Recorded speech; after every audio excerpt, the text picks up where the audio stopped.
À l'une donc ce soir, l'agression d'un client dans un bar gay du centre-ville de Bordeaux, le Go West. On l'a appris cet après-midi. Les faits se sont produits hier soir, quelques heures après une double manifestation des pros et anti-mariage pour tous. La police ne fait pas pour l'heure le rapprochement entre ces deux événements. Le client a été blessé d'un coup de crosse d'arme de poing. Écoutez les détails et les circonstances. Deux personnes qui arrivent, qui voulaient rentrer dans l'établissement, cagoulées, gantées, avec des armes-feu très importants, gros calibre. Comme les jeunes filles étaient devant la porte, ils le bousculaient. La jeune fille, elle a tombé. Mon ami, elle est tout de suite venue à secours, cette jeune fille. Et alors l'autre, il est revenu en charge. Il a mis les revolvers au front. Et l'autre, avec le crosse, il a tapé. C'est la première fois en 33 ans d'existence dans le milieu gay et nuit. J'aurais jamais imaginé qu'il se peut arriver même. Propos recueillis il y a quelques minutes par Yannick de Solmignac et Bernard Austin-Harris. Alors je vous le disais, les anti- et pro-mariage homosexuels manifestaient hier soir à Bordeaux. Deux rassemblements distincts mais empreints de symboles. Et cela au moment où le projet de loi sur le mariage pour tous entame la dernière ligne droite dans une ambiance tendue à l'Assemblée nationale. Jean-Claude Lacoste, Michel Vouzelot.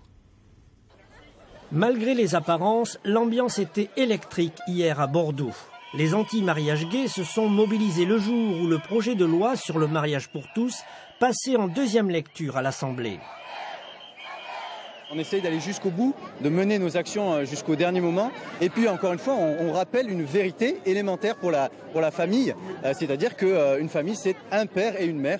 Et que pour nous, on ne peut pas laisser des enfants être adoptés par des couples homosexuels. Les jusqu'au-boutistes utilisent les symboles et des jeunes femmes se sont déguisées en Marianne, représentation de la République, la mère de la patrie qui serait malmenée. Je suis pour la famille, ce qu'on appelle un peu traditionnelle, avec un père et des enfants. Mais parce que de toute façon, les enfants ne peuvent pas se faire autrement. Donc voilà, je suis je suis féministe et je veux montrer une famille ce que c'est vraiment. Le même jour, mais pas au même endroit, des associations lesbiens et gays s'étaient rassemblées devant le parvis des droits de l'homme, autre symbole, pour dénoncer la montée de l'homophobie. Aujourd'hui, on en a marre d'entendre tous les jours à la télé que on n'est pas normal, qu'on n'a pas le droit de se marier, qu'on n'a pas les mêmes droits et que c'est normal. On n'en peut plus. Je vous dis, les homos n'en peuvent plus. C'est un cri de colère, je crois aussi. Et puis bon, bien sûr, maintenant les violences qui ont commencé à se lancer et les certains mouvements un petit peu extrêmes, c'était inattendu. Un climat de tension sociale s'est installé autour du mariage pour tous. La crainte est de voir se radicaliser les manifestations d'ici le vote solennel au Parlement le 23 avril.